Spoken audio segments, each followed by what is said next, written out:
Baik, Assalamualaikum warahmatullahi wabarakatuh. Di sini kami akan mempresentasikan hasil dari asesmen 2 dari mata kuliah validasi verifikasi perangkat lunak.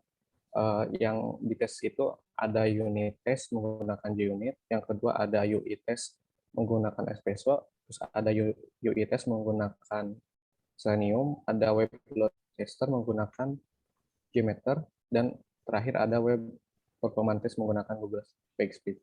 Langsung saja ke rekan saya selanjutnya. Ya, silakan. Sebelumnya nama saya Primanda saya Rizky, perkenalkan. Oke. Kemudian di share screen aja. Share screen. Lanjutkan. Pertama, kita membuat unit test menggunakan JUnit pada kasusnya pengujian rumus bangun ruang. Nah, kita membuat 5 skenario. Yang pertama adalah tes volume kubus.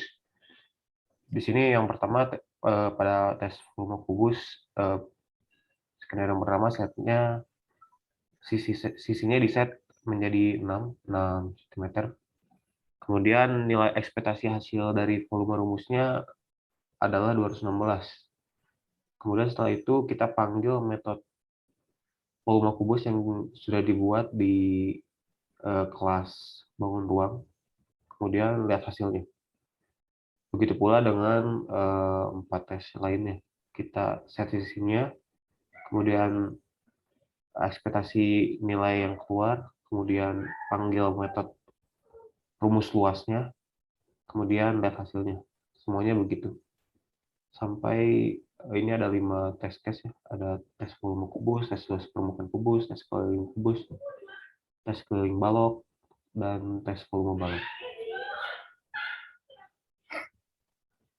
Nah, ini source code-nya, ini source code dari kelas testing, kelas utamanya. Misal di sini kita lihat ada before-nya kita buat testing dimulai. Jadi sebelum testing itu nanti ada string yang keluar, testing dimulai. Kemudian pada tes yang pertama yaitu tes volume kubus. Di sini seperti yang tadi dilihat di skenario-nya, expected result-nya 216. Jadi hasil yang diharapkan itu 216. Kemudian kita memanggil metode memanggil kelas bangun ruang, yang mana kita memasukkan sisinya, yaitu di sini pakai sisi yang S1 ya, dis.S1. Yang S1-nya itu adalah set dari sisinya yaitu 6. Kemudian saat str equals, jadi expected result-nya 216, dan bangun ruang kita memanggil metode bangun ruangnya, bangun ruang atau volume kubus. Nah, itu bangun atau volume kubus berasal dari kelas bangun ruang ya, yang sudah dibuat, itu isinya rumus dari volume kubus. Begitu pula dengan tes-tes yang lainnya. Di sini ada tes luas permukaan kubus, tes keliling kubus, tes keliling balok, tes volume balok, sesuai dengan skenario yang kita buat. Nah, mungkin kita langsung aja ke hasil tesnya. Di sini hasil tesnya sengaja dibuat 5 tesnya dibuat 4 sukses. Berarti maksudnya 4 sukses itu expected nilai yang kita expect dan hasil akhirnya itu sesuai ya. Nah, ini ada yang fail, itu berarti expected dan aktualnya tidak sesuai, yaitu pada tes keliling balok. Kita mengekspektasi nilainya 90, tapi yang paling benar itu nilainya 72, jadi fail. Mungkin itu yang JUnit. Kita lanjut ke yang Espresso. Ini Espresso-nya menggunakan modul 8 di mata kuliah Mopro 2. Kira-kira seperti ini. ada tes input, tes menampilkan action mode, kemudian tes empty view, tes delete, kemudian tes delete yang tapi yang delete-nya yang failed ya. Misalkan di sini tes input, nah ini ada source code-nya sesuai dengan skenario yang kita mau buat, ada 5 juga. Ada tes insert, tes action mode, kemudian ada tes empty view, tes delete, dan satu yang gagal, yang nantinya gagal lah tes failed data. Nah, mungkin kita lihat demonya dulu, demo videonya. Nah, ini hasil tesnya ya. Hasil tesnya, back dulu. Hasil tesnya 4 sukses, itu satu tes gagal, itu tes failed data. Tes failed delete. Kita mungkin lihat dulu video demonya. Ini tes yang pertama kali dijalankan ada yang failed delete. Kita lihat saat di running. Nah, ini tes yang pertama itu langsung gagal, makanya langsung keluar. Ini adalah tes yang sukses. Nah, ini tes action mode, kemudian ini, nah itu tes empty view, dan ini tes insert. Nah, saya akan jelaskan kenapa yang tes failed delete itu gagal, karena saat kita ingin mendelete tidak ada data yang ada di aplikasinya, sehingga aplikasinya nggak crash ya, dan tes case-nya tuh jadi failed tuh. Yang lainnya sukses semua. Berarti sesuai dengan ekspektasi yang kita jalankan. Nah, mungkin itu dari espresso. Mungkin kita lanjut aja ke tes yang berikutnya. Baik, untuk tes yang selanjutnya yaitu adalah JMeter. Untuk di bagian JMeter di sini, website yang saya ambil itu ada 5 seperti yang tertera di layar, dan untuk hasil tesnya ini adalah beberapanya. Jadi untuk Webtoon kita menggunakan tes usernya sebanyak 200, dan ini adalah hasil tes berdasarkan tabel, dan ini analisis dari website Webtoon. Lanjut kita ke website wikipedia.org. Di sini sama seperti yang lain, untuk usernya itu 200. Lalu untuk analisisnya pun sama seperti yang tertera. Begitu pula dengan yang lainnya, dari mulai gigawatt.id, YouTube, dan juga Facebook.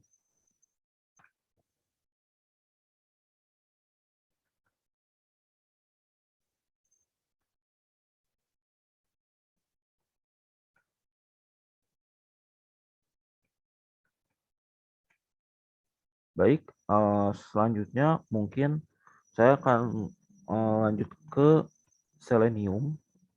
Untuk pengerjaan Selenium ini ada beberapa skenario yang saya buat di sini. Ada search test, yang kedua itu ada login dan juga logout, terus menekan tombol daftar isi, terus menekan tombol peristiwa terkini, dan juga menekan tombol menuju halaman baru. Nah, di sini untuk source code-nya di dalam before itu melakukan setup, yang dimana setupnya itu menjalankan WebDriver untuk Selenium-nya. Lalu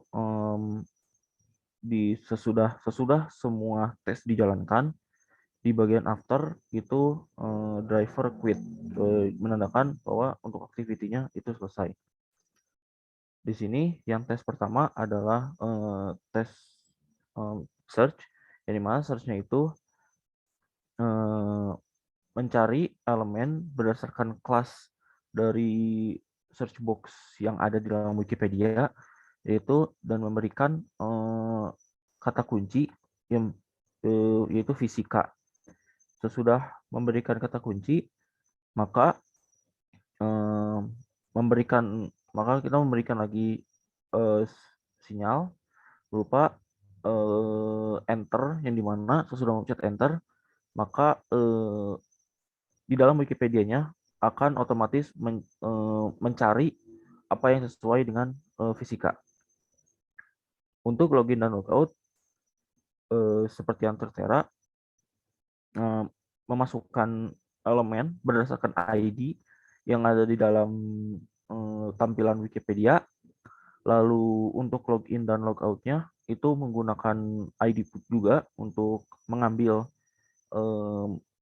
kelas ID dari komponen tersebut dan memasukkan ID dan juga password. Setelah itu diperintahkan untuk memasukkan enter. Lalu untuk yang daftar isi, menekan tombol daftar isi di dalam tampilan utama Wikipedia. Begitu pula yang peristiwa terkini dan juga halaman baru.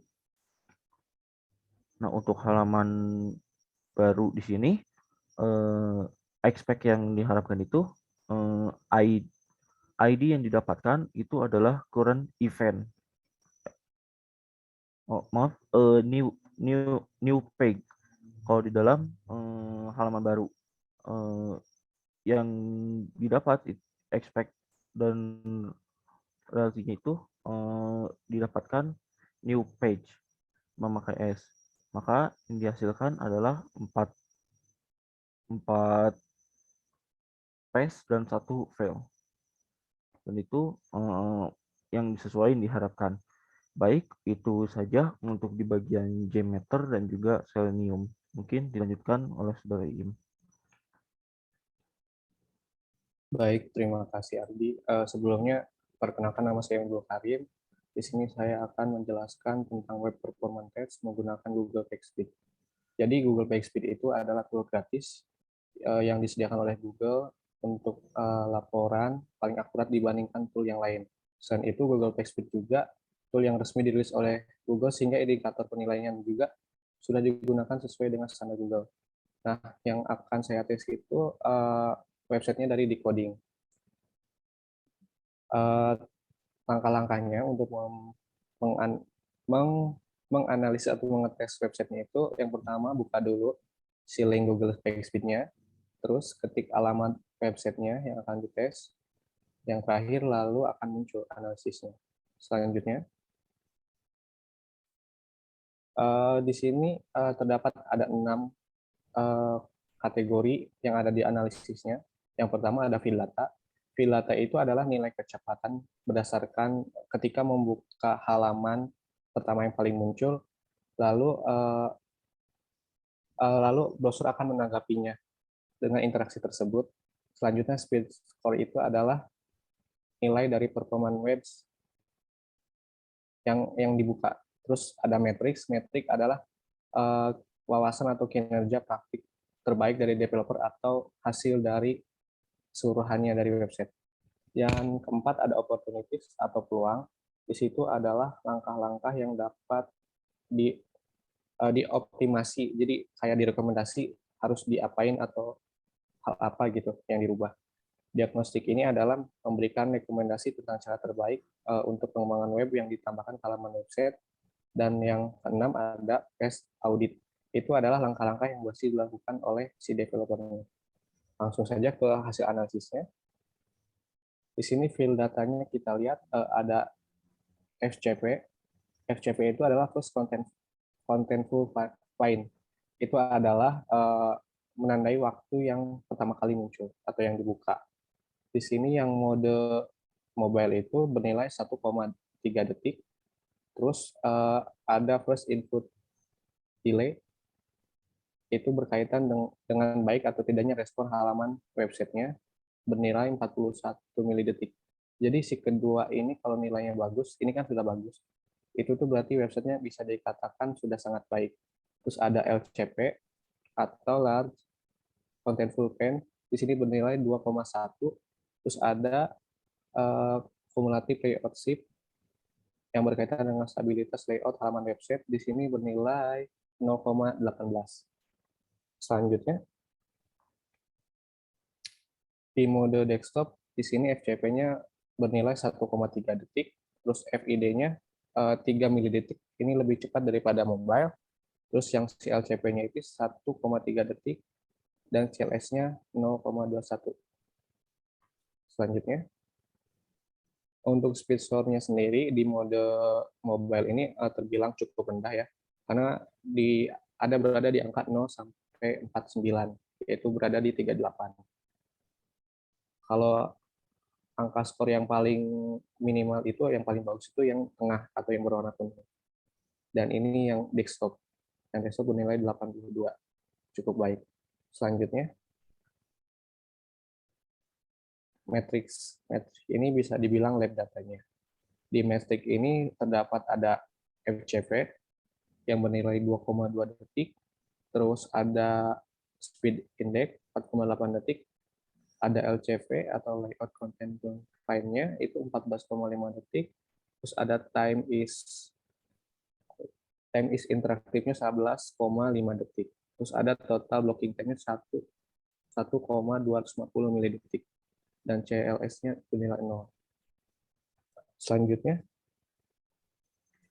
untuk mode desktop ini lebih bagus lagi, FCP-nya 0,6 detik, terus speed index-nya 1,1 detik, layout content-nya juga 3,1 detik, dan time interaktifnya 2,3 detik.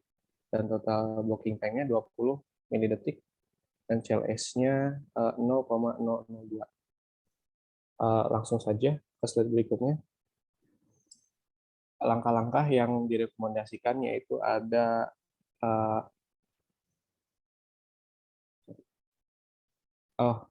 ubah layout,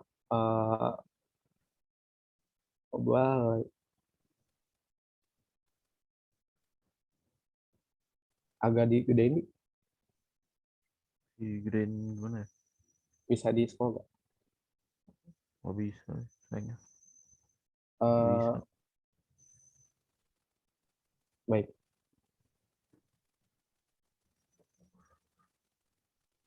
Ubah ukuran gambar dengan tepat, terus ada tayangkan gambar dalam format durasi berikutnya, terus kurangi JavaScript atau CSS yang tidak digunakan, dan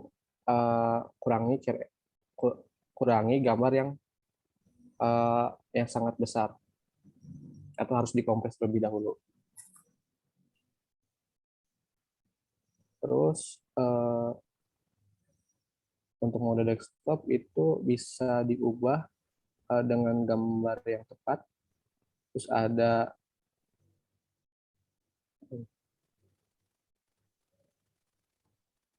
tayangkan gambar dalam format durasi berikutnya.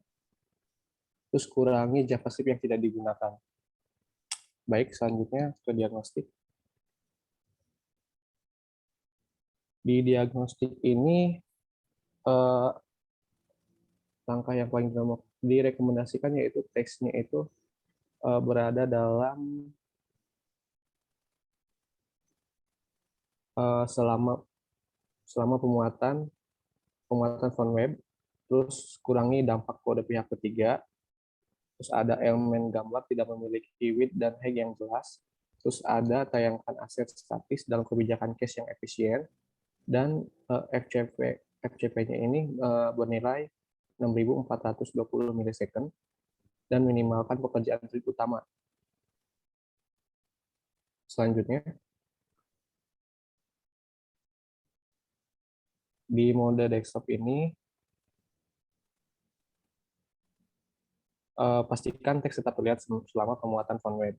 Tayangkan aset statis dengan kebijakan cache yang efisien, menghindari ukuran DOM yang berlebihan, dan menghindari payload jaringan yang sangat besar. Lanjut ke page audit. Berikut langkah-langkah yang telah dikerjakan atau dioptimasikan dari website Decoding.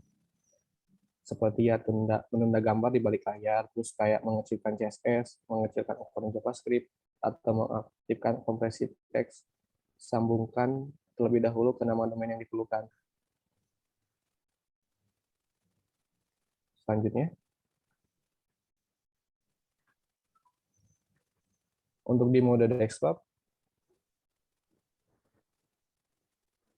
terus auditnya yaitu ada sudah menghilangkan resort yang memblokir render, terus ada menunda gambar di balik layar, mengecilkan CSS juga, mengecilkan ukuran JavaScript juga, dan mengurangi CSS yang tidak digunakan, encode gambar yang secara efisien, dan mengaktifkan compress text. Jadi kesimpulannya untuk si web performance test dari decoding ini agar websitenya lebih ringan dan efisien itu cukup dengan mengkompresi gambar-gambar yang berjumlah sangat gambar-gambar yang size-nya sangat besar. Jadi bisa dikompres dulu, terus bisa dikecilkan dulu CSS dan JavaScript-nya, bisa dikompres teks, atau tidak buang atau jangan pakai kode-kode yang tidak dipakai. Mungkin segitu dari web performance test. Kurang lebihnya mohon dimaafkan. Wabillahi taufiq wal hidayah. Wassalamualaikum warahmatullahi wabarakatuh.